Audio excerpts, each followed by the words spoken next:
Good morning friends.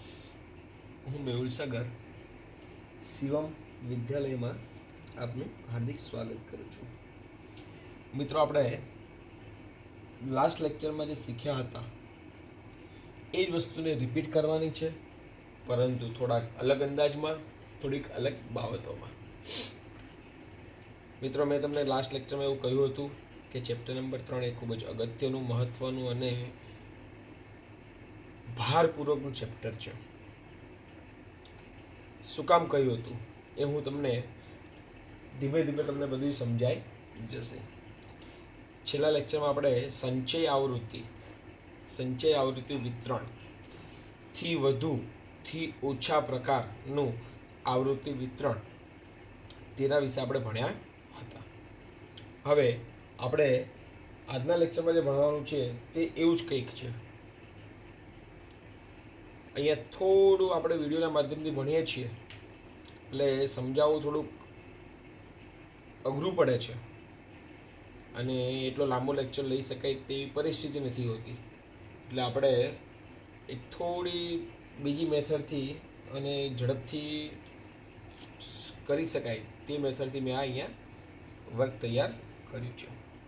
મિત્રો, દાખલો જોઈએ આપણે તો દાખલામાં એવું છે કે મોબાઈલ બનાવતી એક કંપની છેલ્લા 60 દિવસમાં ઉત્પાદિત કરેલ મોબાઈલની સંખ્યા નીચે પ્રમાણેની છે.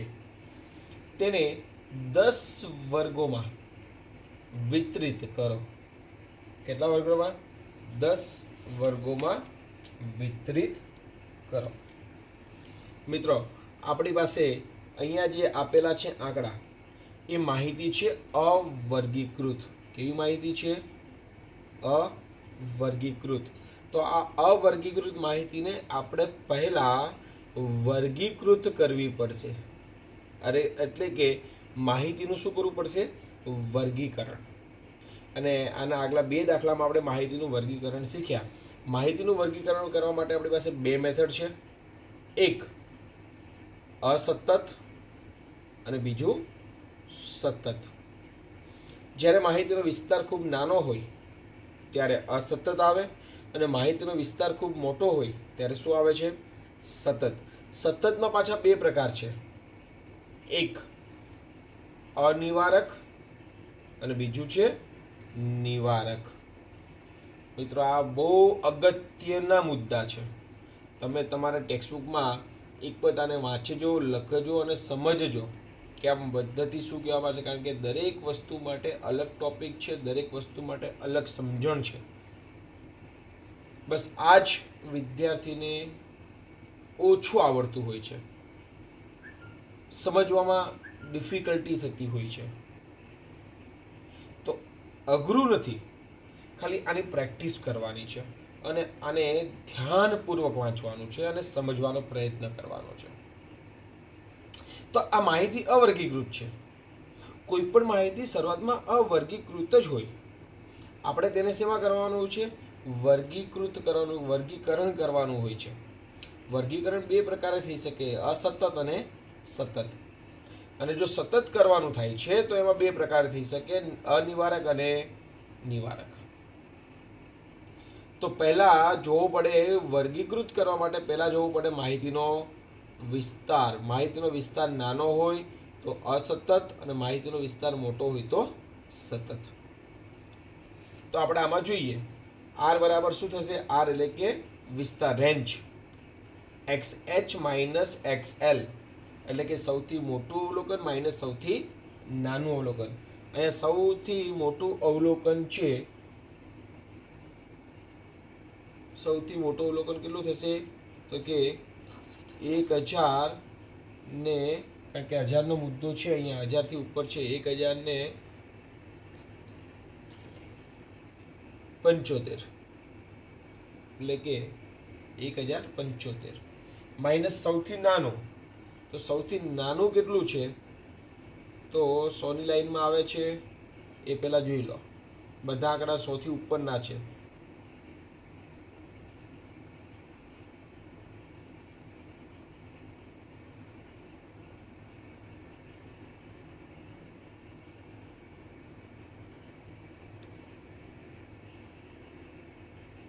103 કેટલા છે? 103. 175 માઇનસ 103 કરશો તો કેટલા આવશે? 972. હવે કેટલા વર્ગમાં વિભાજિત કરવાના છે? 10 વર્ગમાં. તો 9.72 આ જે આપણને મળે છે આને વિસ્તાર કહેવાશે. વિસ્તારમાંથી આપણે જ્યારે 972 વિસ્તાર આપણને મળે છે તો એમાં આપણે વર્ગ લંબાઈ શોધવાની હોય. શું શોધવાનું હોય? વર્ગ લંબાઈ. તો વર્ગ લંબાઈ શોધવી હોય તો શું થાય? તો કે 972 ભાગે કેટલા વર્ગ કરવાના છે? તો કે 10 વર્ગ. તો 9.72 વર્ગ લંબાઈ થઈ. તો એવરેજ કેટલી વર્ગ લંબાઈ થઈ? તો કે 10ની વર્ગ લંબાઈ લેવાની છે. આ પહેલાં ગણતરી શીખવી પડે. આ ગણતરી પહેલાં જોવી પડે. વર્ગ લંબાઈ કેટલી લેવાની થશે? 100 વર્ગ લંબાઈ કેટલી લેવાની થશે? 10. કેટલી લેવાની થશે? 10. મિત્રો આ મુદ્દો અહીંયા સમજવો બહુ જ અગત્યનો છે. 9.72 નહીં, 97.2. 97.2 એટલે વર્ગ લંબાઈ કેટલી થશે? 100ની થશે. થોડી ભૂલ થઈ ગઈ અહીંયા પોઈન્ટ મૂકવામાં. તો 9.72 ને 972 છે એટલે કે 97.2 એટલે વર્ગ લંબાઈ અંદાજિત કેટલી થઈ ગઈ? તો કે 100 થઈ ગઈ. સૌથી નાની સંખ્યા કેટલી છે? 103 છે. તો 100થી શરૂ કરીએ આપણે. તો 100થી 199, 200થી 299, 300થી 399, 400થી 499, 500થી 599, 600થી 699, 700થી 799, 800થી 899, 900થી 999, 1000થી 1099. મિત્રો અહીંયા સૌથી મોટો પ્રશ્ન એવો થશે તમને કે સાહેબે અહીંયા આપણને બતાવી તો દીધું કે ભાઈ અહીંયા 2 આવે છે, આમાં 100થી 199માં 2 આવે છે, પરંતુ આમાં વર્ગ લંબાઈ 100 થાય છે એવું સાબિત કેવી રીતે કરી શકાય? વર્ગ લંબાઈ 100 થાય છે એવું સાબિત કેવી રીતે કરી શકાય? તો જ્યારે આપણે આ કયા પ્રકારનું છે? તો કે અનિવારક પ્રકારનું છે. કયા પ્રકારનું છે? અનિવારક. અને અનિવારક પ્રકારનું હોય ને વર્ગ લંબાઈ શોધવાની હોય. શું શોધવાનું હોય? વર્ગ લંબાઈ. તો વર્ગ લંબાઈનું સૂત્ર થાય છે એની માટેનું ઉધ્વસીમા બિંદુ માઇનસ અધસીમા બિંદુ. તો ઉધ્વસીમા બિંદુ એટલે કે 199.5 માઇનસ અધસીમા બિંદુ 99.5. ઉધ્વસીમા બિંદુ એટલે 0.5 ઉમેરવાના, અધસીમા બિંદુ એટલે 0.5 માઇનસ કરવાના. એટલે કે 199.5 માઇનસ 99.5 એટલે કે 100. આ વર્ગ લંબાઈની કેટલી થશે? 100 થઈ જાય. આપણે અહીંયા શોધી. તો આ રીતે આનું કોષ્ટક બનાવવાનું થશે.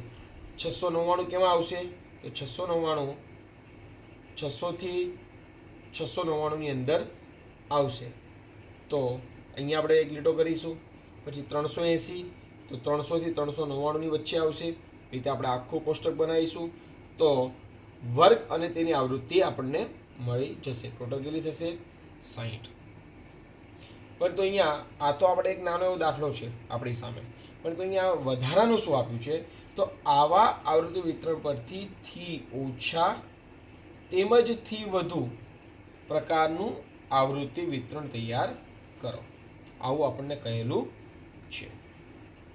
થી ઓછા અને થી વધુ પ્રકારનું આવૃત્તિ વિતરણ તૈયાર કરો. હવે પહેલા આપણે થઈ છે થી ઓછા. શું લઈશું? થી ઓછા. થોડી રકમને હું ઉપર લઈ જાઉં છું.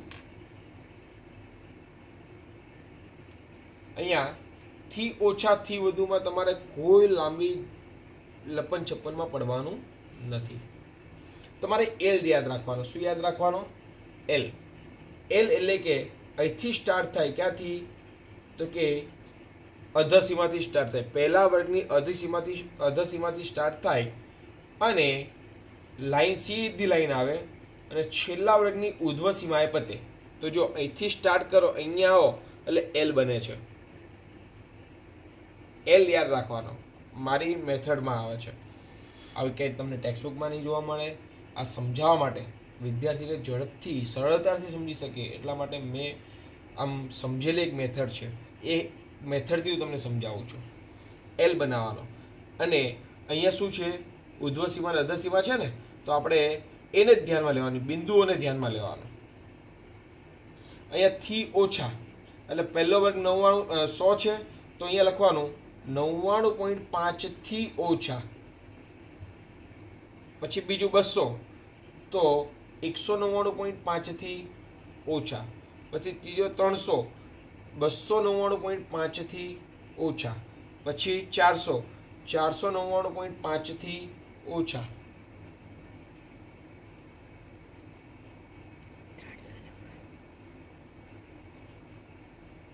399.5 ઓછા. પછી 500, તો 499.5 ઓછા. 600, તો 599.5 ઓછા. 700, તો 699.5 ઓછા. 800, તો 799.5 ઓછા. 900, તો 899.5 ઓછા. 1000, તો 999.5 ઓછા. અને છેલ્લે ઉર્ધ્વ સીમા 1099. હવે એમાં પ્લસ થાય છે, તો 1099.5 ઓછા. અહીંયા છે થી ઓછા. થી ઓછા એટલે કે આવૃત્તિઓનો સરવાળો. આવૃત્તિઓનો સરવાળો 99.5 થી ઓછા. તો આપણે 99.5 થી ઓછા કેટલા આવે છે આવૃત્તિ અહીંયા? તો કે 100 થી 99 છે, 199. 100 થી 199 છે, તો 99.5 થી ઓછા એક બી નથી, તો અહીંયા 0, એક પણ આવશે નહીં. 199.5 થી ઓછા, તો 199.5 એટલે કે 200 છે અહીંયા આપણને અધસીમા. તો એની અધસીમા બિંદુ શું થશે? 199.5. તો એની ઓછા કેટલા છે? તો કે 100 થી 199 કેટલા છે? 2. તો અહીંયા 2 લખવાના. 0 + 2 એટલે કે 2. 299.5 થી ઓછા, તો 300 છે, તો 399.5, 299.5 થી ઓછા કેટલા છે? તો કે 2 અને 4, તો 2 + 4 એટલે કે 6. પછી 399.5, તો 400 થી જોવાનું. 399.5 આવી જાય છે અહીંયા, તો 2 + 4 + 9 કેટલા થશે? 15. પછી 2 + 4 + 9 + 7 કેટલા થશે? 22. 599.5, તો 600 સુધી, તો અહીંયા સુધી આવશે. તો 2 + 4 + 9 + 7 + 10 એટલે કે 32. પછી 2 + 4 + 9 + 7 + 10 + 8 એટલે કે 40. પાછા 2 + 4 + 9 + 7 + 10 + 8 + 9 એટલે કે 49. 2 + 4 + 9 + 7 + 10 + 8 + 9 + 4 એટલે કે 53. 2 + 4 + 9 + 7 + 10 + 8 + 9 + 4 + 3 એટલે કે 56. અને છેલ્લે 1999, 1099.5 થી ઓછા. તો 1099.5 થી ઓછા એટલે કે 100 સુધી લઈ કે અહીંયા સુધી બધા જેટલા પણ આપેલા છે બધાનો સરવાળો, એટલે કે 2, 4, 9, 7, 10, 8, 9, 4, 3 અને 4 એટલે કે 60. આ જે છે અહીંયા આપણને જે કોલમ મળે છે અહીંયા, આને કહેવામાં આવે છે CFI, જેને આપણે કહીએ છીએ સંચય આવૃત્તિ. શું કહીએ છીએ આપણે? સંચય આવૃત્તિ. મિત્રોને સમજવાનો ખાસ પ્રયત્ન કરજો. થી ઓછા, બેઝિકલી થી ઓછા એટલે શું? તો આપણે એલ બનાવવાનો થશે. હવે બીજું છે થી વધુ. થી વધુ, હવે પાછો આપણે એલ જ બનાવવાનો. થી ઓછા હોય કે થી વધુ હોય, આપણે શું બનાવવાનો? એલ બનાવવાનો થશે. એટલે કે 99.5 વધુ, 199.5 થી વધુ, 299.5 થી વધુ, 399.5 થી વધુ, 499.5 થી વધુ, 599.5 થી વધુ, 699.5 થી વધુ, 799.5 થી વધુ, 899.5 થી વધુ, 999.5 થી વધુ. 999.5 એટલે અહીંયા આવશે અને અહીંયા 1099.5 થી વધુ. થી વધુ એટલે અહીંથી સ્ટાર્ટ કરવાનું 100 થી. એમાં આવતી બધી જ આવૃત્તિઓ, એટલે કે 2, 4, 9, 7, 10, 8, 9, 4, 3 વત્તા 4, એટલે કે 60 આવૃત્તિઓનો સમાવેશ. 99.5 થી વધુ ક્યાં સુધી? તો કે 99.5, 1099.5 સુધી બધી જ આવૃત્તિનો સમાવેશ થશે. હવે ક્યાંથી? તો 199.5 થી 199.5 થી વધુ. એનો મતલબ કે આ એક વર્ગ જે છે એ એક વર્ગની આવૃત્તિનો સમાવેશ થશે નહીં. એક વર્ગની આવૃત્તિનો સમાવેશ થશે નહીં, એટલે 2 કપાઈ જશે. તો 4, 9, 7, 10, 8, 9, 4, 3, 4, 2 જશે એટલે કેટલા વધશે? તો કે 58. પછી 4 કપાઈ જશે એટલે 299.5 થી વધુ. તો આ 2 વર્ગની આવૃત્તિઓનો સમાવેશ થશે નહીં, એટલે કે 9, 7, 10, 8, 9, 4, 3, 4 કેટલા આવશે? તો કે 54. હવે 9નો સમાવેશ નહીં થાય તો 7, 10, 8, 9, 4, 3, 4 એટલે કે કેટલા આવશે? 45. પછી 7નો સમાવેશ નહીં થાય, 10, 8, 9, 4, 3, 4, 45માંથી 7 જશે, કેટલા આવશે? કે 38. 8, 9, 4, 3, 4, 38માંથી 10 જશે, 28. 9, 4, 3, 4, 28માંથી 8 જશે, 20. 4, 3, 4, 11, 3, 4, 7, 3 જે 4 એટલે કે અહીંયા 4. 1099.5 થી વધુ તો આની ઉપર કોઈ આવૃત્તિ છે નહીં, એટલે કે અહીંયા 0 આવશે. આને આપણે કહીશું સંચય આવૃત્તિ, CFI, સંચય આવૃત્તિ. મિત્રો અહીંયા મેં ધીમે ધીમે એને સમજાવવાનો પ્રયત્ન કરેલો છે અને તમે ખાસ સમજી લેજો, કારણ કે પરીક્ષામાં શું પૂછાય, કેવી રીતે પૂછાય એ આપણે અત્યારે કહી શકતા નથી. આની સમજણ શક્તિ તમારી વચ્ચે પછી તમને એમાં ખબર પડવાનું ચાલુ થશે. આ વિડીયો જ્યાં સુધી ખબર ના પડે ત્યાં સુધી તમે જોઈ શકો છો.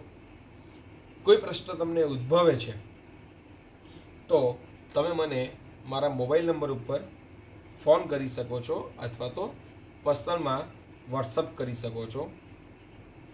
1-2 વિદ્યાર્થીએ મારો સંપર્ક કરેલો છે કે સર આમાં કેટલું લખવાનું છે, શું લખવાનું છે, કેવી રીતે લખવાનું છે. તો મેં એમને સમજાવેલું છે ફોન ઉપર. જે પણ વિદ્યાર્થીને કંઈક ન સમજાતું હોય તો મને ફોન કરી શકે છે અને હું એને ફોન પર સમજાવવાનો પ્રયત્ન કરીશ. હવે આવતા લેક્ચરમાં બીજું કંઈક નવું ભણીશું. ત્યાં સુધી ગુડ બાય.